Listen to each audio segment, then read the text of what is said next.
Pokemon Wi-Fi battle. Today, I have an underused match against Raphael, as I built a pretty sweet new team. It's been pretty fun. The Snorlax is back because that thing's an absolute beast, and Raphael's team over there is looking pretty scary. I noticed off the bat that he's got a Suicune and a Raikou, and that's pretty scary. Some couple of dogs I don't want to fuck with. Well, I guess Raikou's more of a cat, but anyways, that's besides the point. So he leads off with the Victini as I lead off with Torterra. I'm guessing he led off with that Victini because he expected my Frostlass to be the lead. Joke's on you though, motherfucker. So he goes for the U-turn, as that's going to go ahead and activate my weakness policy. Right off the bat, I was like, well shit, didn't even want that to happen already, but weakness policy activated, looking pretty beastly over here. On the first turn, I went for the Stealth Rocks, as I just kind of wanted to get them rocks up, but it turns out he goes into freaking Noivern, so I don't really have a move on this thing anyways. So that kind of sucks. I have to switch out, pretty much waste my whole damn weakness policy, which is a freaking bummer. But I go into my little flying fetus guy here, as I honestly did not know how well this thing was going to fare against the Noivern, so I just kind of wanted to test it there. I was pretty sure that it was physically defensive, which is why it was kind of weird that it lived it that well.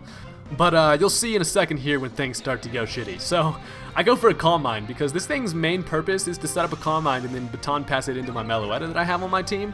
But unfortunately, as we'll see here, I ran some damage calcs, and according to the freaking damage calc I was using, if it was a fully defensive Macharno, I should be able to live a V-Create with a little bit of HP, and then I would have been able to baton pass it into my next Pokemon. But the V-Create kills me, and then after the match I realized that this was definitely a special defense frickin' Macharno. So I was like, well, that was a failure right there. I totally should have checked out my team before I hopped in the first battle, but whatever. So now I'm gonna go into Tubby, as Tubby is ready to just scare some shit away. He scares the Victini away, brings out this asshole of a duck right here, who's gonna trace my thick fat, and I'm like, you know, you're really making Snorlax feel bad about himself, and you just show him that he has thick fat. Like, hey, fuck you, duck. About to just land on you with my belly. That's going to do a decent amount of damage. I was honestly just trying to get some status or something. But he goes for the Toxic, as Tubby being poisoned is not the end of the world at all, because I do have the rest on this guy. So honestly, I know that this Porygon 2 can't even really touch me with any of his attacks.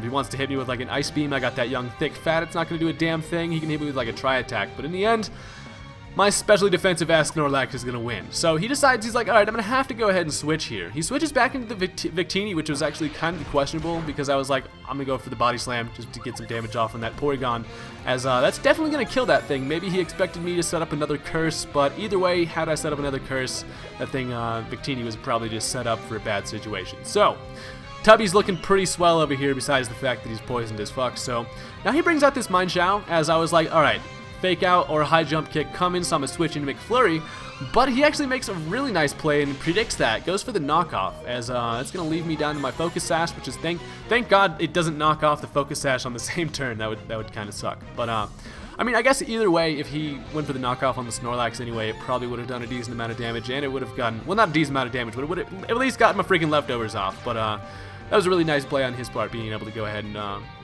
get that knockoff on the Frostlass. So he goes into the duck again, as I get a critical hit, but unfortunately he went ahead and traced my my cursed body, so I freaking got my Ice Beam disabled, and I'm like, quit using your Porygon and stealing all my damn abilities. Like, sometimes Porygons can be used like so effectively if you can switch them in on the right like kind of ability trace and shit. So Tubby's gonna come in. I realize Tubby is just absolutely not afraid of this damn Porygon one single bit, because I can just honestly stay in here, set up some curses all damn day, and then eventually rest off all the damage and then just be able to just be a fat, just absolute menace. So I go for the Body Slam here, which actually probably wasn't too good of a play, considering he does still have my cursed body, and I'm like, well, completely forgot about that. That kind of sucks. So I'm not able to go for the Body Slam anymore, which kind of sucks. But I was like, you know what, fuck it. He actually predicts a switch there, goes for the Toxic, thinking I'm going to switch into something else. But have no fear, Tubby does not give a fuck about not being able to Body Slam, considering I've got all these curses I can do, and then I can rest off all this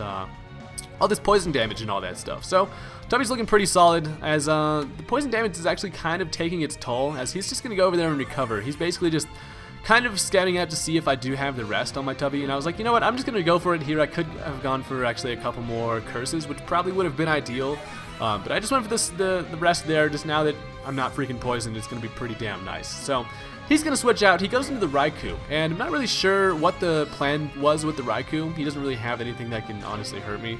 And considering I just have absolute beastly special defense, this Raikou's not going to be able to do too much. But then honestly, looking at his team, he's not really equipped with anything that wants to fuck up this Snorlax right now, other than the Mind Shower, I guess. He actually goes for the Volt Switch, that does like no damage. And then he brings out the Rhinoplast thing again, which is definitely going to be that Mind Shower. And I was like, well, let's see here. I definitely want Snorlax to stay in here. He's going to predict me to switch, knowing that he can fuck me up. So I'm going to actually just kind of try to stay in, maybe burn another turn of sleep.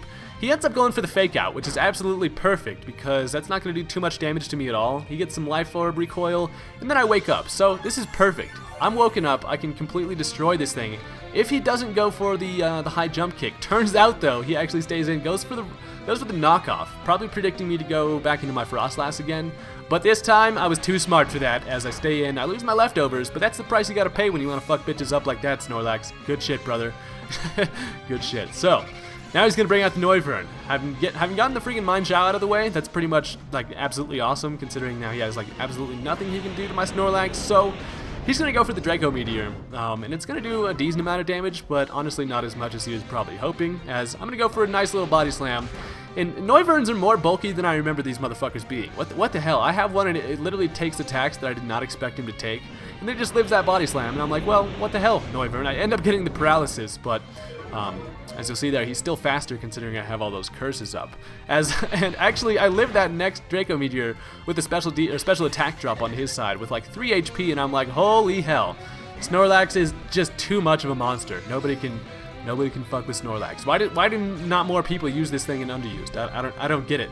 Standard Curselax has just been too effective for way too long. So here's a pretty interesting part. He comes in with the Raikou and ends up going for the Hidden Power. Most Hidden Powers on Raikou is a Hidden Power Ice, so I expect that the reason why he would have gone for that is maybe the fact that I could have switched into my Torterra, as I just end up going into my Skuntank, and then I go for the Pursuit, realizing that he's probably going to want to switch. The only reason why he would have gone for the Hidden Power is the fact that he's probably choiced in that he can't really, switch his move up. And the Hidden Power Ice is not the ideal move against a Skuntank, so I make a pretty nice play there as I'm able to go ahead and predict the switch, get a nice amount of damage with that Pursuit, and now this Suicune's ready to fuck with me. So just dealt with one legendary ass homie, now I gotta deal with this damn thing. As Skuntank doesn't really know what I want to do against this thing, I'm like, I'm gonna taunt it just in case he wants to be one of the damn assholes that goes for the Calm Mind 1,000 times. And he actually just ends up going for the Scald there, which luckily I don't get burned, and I'm like, thank God, Skuntank, Pepe Le Pew is my homie. So I'm gonna go ahead and switch out here, as I'm gonna go into Meloetta. Meloetta does have, it hasn't shown its face in this freaking battle yet, but this thing's kind of like what the team's built around, I suppose. So I know I can take at least one Scald. The critical hit does, I can take a shit ton of Scald. The critical hit does make it do a bunch of damage, so that's kind of a bummer. But here I should have probably gone for the Psychic. Knowing that I probably have the Thunderbolt, he's going to go ahead and switch into his Porygon 2, as the Thunderbolt is not going to do a damn thing to this Porygon 2. Meaning I should have gone for the Psychic or something like that. But what are you going to do? So he traces my Serene Grace, which kind of sucks. Now he has a higher chance of getting some status effects and stuff. So really the only thing that I have against this Porygon is my Skuntank. Like, honestly, one of the only solid physical attackers I have against this thing. So I decide that I can take in, a couple Ice Beams and stuff, and I go for the Poison Jab pretty much to try to get that poison, and I end up not getting it on the first turn, which is a real bummer. But he goes for the Recover, and I'm able to go for one more Poison Jab just to see if that's going to do a decent amount of damage. Maybe get a little poison? Nope, don't even end up getting the poison. So this Porygon is still causing problems. These things are just ridiculous. As Pepe Le Pew is going to go down to an Ice Beam, so that's kind of a bummer. But now I'm going to send out my Choice Specs Meloetta again, and I'm able to go for the Focus Blast, but it misses on the first turn, and I'm like, wow. Is this real life? Like, come on, I really needed to not miss that, because now he has the Recover up, and now this Focus Blast is going to be to the point where it's not going to kill it. Had he been at the half HP on the first turn, like he should have been, I would have freaking killed him on that first Focus Blast. But no, Focus Blast is one of the most unreliable moves in the damn game, but luckily, I'm able to go ahead and get another one off on that guy, and finally, the stupid asshole duck is dead. So now the Raikou's going to come out. The Raikou is going to go ahead and take the Stealth Rock's damage, but he lives it with like 1 HP. And I'm like, wow, I did not expect that thing to survive that. But what are you going to do? I know this thing's going to be faster than me. He's probably going to want to hit me with Shadow Ball or something like that. But he ends up going for the Thunderbolt as I went into my Torterra. And it was actually absolutely perfect because he's actually shows here that he is, in fact, choiced in some way. I'm going to assume Specs as I'm able to go ahead and finish him off with an Earthquake, as he doesn't really want to switch out because he's just going to die to them Stealth Rocks later on. So that was pretty awesome. Thank God he went for the Thunderbolt rather than the Hidden Power Ice on that one. Torterra comes out, hasn't been in since the beginning of the damn battle, and came in pretty crucial right there. So now this Suicune decides he wants to be a dick and go for some more Calm Minds and stuff, so I'm like, you know what, I'm going to Wood Hammer yo ass, as it does a decent amount of damage. Torterra, imagine if I had my weakness policy there, just absolutely would have beasted it, but it kind of sucks because I'm actually a little bit scared. The only thing I have against this Suicune is my Meloetta's Thunderbolt, so I needed to get it down to the point where a Thunderbolt was going to kill it. And after this leftover recovery right here, it gets to the point where it doesn't look like a Thunderbolt is going to do it. But then I realize, I'm like, wait, what the fuck am I thinking here? I have a Choice Specs Meloetta. This thing's an absolute monster. Hit him with a Thunderbolt, and that Suicune does not have the willpower to take that shit. So that was a really good game. I enjoyed using this team. I want to kind of mess around with some of the Pokemon that I have on this team a little bit longer, so you'll probably see some more matches with this shit. But anyways, thank you guys for watching. If you could click that thumbs up button on the video, that would be pretty swell, and I would love you forever. So, yeah, peace.